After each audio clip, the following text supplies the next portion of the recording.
I knew that one day this crazy neighbor was going to do something. Ever since she moved into the neighborhood, she was always coming up with reasons to annoy everyone. First, she went after the neighbor's house, saying that the grass was 1 centimeter higher than allowed. Then he tried to ban barbecues because the smoke bothered his sensitive lungs. But apparently the big problem now was my Trump flag, which hung right over the balcony. At first, I didn't care. I thought that, as usual, she would complain, post on Facebook, maybe call some useless association to say that my decoration affected the harmony of the neighborhood. But no, she decided she was going to take matters into her own hands. Literally. It was a Saturday night. I was indoors, quietly watching a game on TV when I heard a strange noise outside. First, a metallic creak, then a dry sound like something falling. I looked out of the window, and I swear to God it took me a few seconds to process what I was seeing. The woman was on my roof, in the dark, without any equipment. Just her, a weird sweatshirt and hatred in her heart. She was holding a pair of huge scissors as if she was about to cut down the flag, but she clearly hadn't thought through the logistics of it. Because you see, the sloping roof of my house isn't exactly a friendly place for middle-aged stunts. I took a step back, grabbed my cell phone, and started recording. I already knew it was going to turn into a great story. That's when gravity decided to do it justice. She stretched too far to reach the flag, slipped, and, in a spectacle worthy of a cartoon, plummeted straight into my garden. It fell with a dry thud, remained motionless for a second, and then let out a dramatic moan, the kind a soap opera actress would make when dying in the final scene. I left the house with all the calm in the world, cell phone still recording, and approached. The yard was in chaos. Scissors on the ground, the flag intact, and the woman lying on the lawn, breathing heavily. "Are you all right?" I asked, trying not to laugh. She turned her head towards me, eyes wide, and let out through gritted teeth, You pay me for that. The silence that followed the fall was almost poetic. My neighbor was sprawled on my lawn, gasping like a fish out of water, while the Trump flag, the reason for all this self-inflicted tragedy, continued to sway in the wind, unmoved and intact.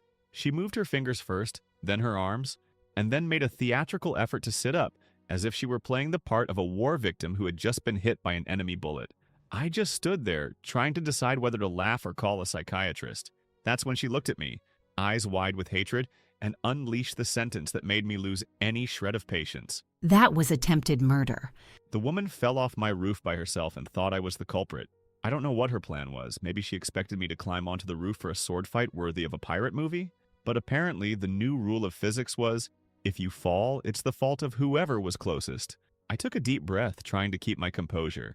My brain was processing everything slowly, like an old computer that has just crashed. Did she really say that? Yes, she did. And she was convinced of it. The woman started to try to get up, but did so with such difficulty that she looked like she'd just come out of a car crash. I watched in silence, hoping that perhaps she would have a moment of enlightenment and realize that this absurd idea of suing the law of gravity wasn't going to work. But of course, I underestimated her capacity to be ridiculous. If that offensive flag hadn't been there, I wouldn't have had to climb up to remove it, She said, pointing a shaky finger at me. That's it. Now it was my fault because she couldn't ignore a piece of fabric attached to a pole. If tomorrow she trips over her own shadow, will I be responsible for not having warned her about the danger of walking? My instincts told me to ignore it and go home, but my morbid curiosity wanted to see how far this madness would go. So I crossed my arms and waited, and as expected, she picked up her cell phone. Hello, police? I've just been brutally attacked. Yes, you read that right. She, the creature who climbed onto my roof without permission, fell on her own and destroyed half my lawn with her own face, was now denouncing me. If there was a god watching this scene, he must have been laughing, and I could only imagine the reaction of the police when they heard that. This was going to be good. I stood there watching the scene with the serenity of someone who has seen everything in life. The woman, still half crouched on my lawn, was holding her cell phone with a trembling hand, taking deep breaths as if she were about to give a press conference about the tragedy she had just experienced. Yes, sir, I've just had a seizure. She repeated to the 911 operator, casting a dramatic glance at me as if I were a villain in a Mexican soap opera. If the operator on the other end of the line had any critical sense at all, he'd be scratching his head, wondering how someone who'd fallen alone managed to turn this into an attempted murder. I could hear some of the conversation. The attendant's voice sounded slightly confused, which made perfect sense because, after all, who calls the police to report seriousness? She insisted that I was attacking her, now getting up with great effort, like a wounded warrior preparing for the last fight. Yes, yes, I'm badly hurt. I don't know if I can walk. Curiously, despite this very serious injury, the woman was now on her feet, shaking the dust off her clothes and straightening her disheveled hair. She seemed more annoyed at having been caught in her own stupidity than actually hurt. I took a step back, opening my arms. Good. Call the cops. I can't wait to explain how you broke into my property, climbed onto my roof in the middle of the night, and threw yourself off like a sack of potatoes. She gave me a venomous look, as if she was absolutely certain that the whole world worked according to her twisted logic. The next few minutes were a spectacle in themselves. She was still on the phone describing in detail how she was brutally knocked down, while I just waited with my arms crossed, enjoying the moment. About 10 minutes later, a police car came around the corner, its lights flashing. I was curious to see what the officer's reaction would be when they came across this mess. The woman, in what I can only describe as an Oscar-worthy performance, started limping dramatically towards them as soon as the car parked. Before that, she had been walking normally. Now, suddenly, she was the victim of the century. The policeman got out of the car, looking first at me, then at the woman, and finally at the giant scissors that were still on the ground next to the intact flag. It was as if he already knew that this call was going to be a waste of time, and I just wanted to see how far this madness was going to go. The policeman got out of the car with the look on his face of someone who has already answered too many useless calls in his life. The guy must have woken up that morning expecting to deal with real cases, and now he was standing there facing a woman who was limping theatrically while pointing her finger at me as if I were a domestic terrorist. Sir, he attacked me. He set me up to fall off the roof. Yes, because it makes perfect sense for me to set up an ambush for someone who shouldn't even be on my roof in the first place. The policeman raised an eyebrow and gave a weary sigh, clearly already sensing that this was going to be one of those absurd stories he was going to tell at the bar after his shift. Ma'am, did the gentleman here do something to you?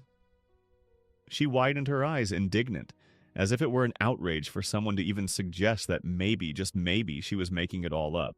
Of course. That flag is a crime against democracy, and I did what was necessary to remove it. But he plotted against me. He made the roof slippery on purpose. He made the roof slippery, on purpose. Now I didn't know whether to laugh or call a psychiatrist for her. The policeman looked at me. Can you explain what happened? I took a deep breath and told the story from beginning to end. How I was inside my house. How I heard a strange noise. How I went outside and saw the neighbor hanging from my roof like a cat stuck on the wrong roof. I explained that she fell on her own and, for some reason, decided that I was to blame for it. The policeman listened to everything in silence, occasionally casting glances at the woman, who was huffing and crossing her arms like an annoyed child. When I'd finished, he scratched his head and looked at her again. So, ma'am, just to be clear, you went up on his roof without permission? She hesitated, her brain clearly trying to process a way to make this sound less criminal than it was. I did what needed to be done. In other words, you trespassed on his property? Her face began to change, as if she was only now realizing that her logic wasn't exactly working in her favor. But instead of backing down, she doubled her bet. You don't understand. He's promoting hatred with that banner, and I had to take action. I'm a good citizen. The policeman nodded slowly, like he was counting the minutes to get out of this ridiculous scene. Then he picked up the radio and said something incomprehensible, but which clearly indicated that this woman was going to end up being booked instead of me. And by God, I couldn't wait to see it happen. The policeman sighed, adjusted his belt, and looked at the woman with the patience of someone used to dealing with absurdities. She was still standing with her arms crossed, refusing to accept reality. He wrote a few things down on his pad and then approached her. With the calm of someone who already knew how it was going to end, he told her that she needed to accompany him to the police station for clarification. It wasn't a question, it was an order. She froze. She remained motionless for a second, as if her brain was struggling to process the information. Then the inevitable happened. She began to wail. First, she said she was being politically persecuted. Then she screamed that she was the real victim, as she had been injured in the trap that, in her mind, I had set on my own roof. When she realized that none of this was working, she moved on to pure melodrama. She let out an exaggerated sigh as if she was about to faint, put her hand to her forehead and started muttering about the police state and the death of democracy. The policeman didn't shake. He just said that she was being detained for trespassing and attempted vandalism, and that she could give her version at the police station. She widened her eyes, scandalized. She looked around for support from any neighbors who had come out to watch the scene. But there was no one, just me, standing there with my arms folded, enjoying every second of this spectacle. With no other options, he snorted and stretched out his arms as if he were doing the world a great favor. When the policeman put the handcuffs on, she let out a dramatic moan, as if she were a political prisoner being taken into exile. As the car drove away, I could still hear her shouting about justice and freedom, as if she had been the victim of a coup d'etat. Silence returned to my yard. I looked up at the roof, and there it was, the flag, intact, waving in the wind as if nothing had happened. The woman had fought against physics, against private property, and against common sense. And she lost. If that's not the perfect definition of irony, I don't know what is. Have you ever had to deal with a crazy neighbor or someone who thinks the rules of the world don't apply to them? Tell me in the comments, I want to know. And if you like this video, please like it and subscribe to the channel for more unbelievable stories like this one. Want to see more? Click on the card and enjoy. I'll see you in the next video.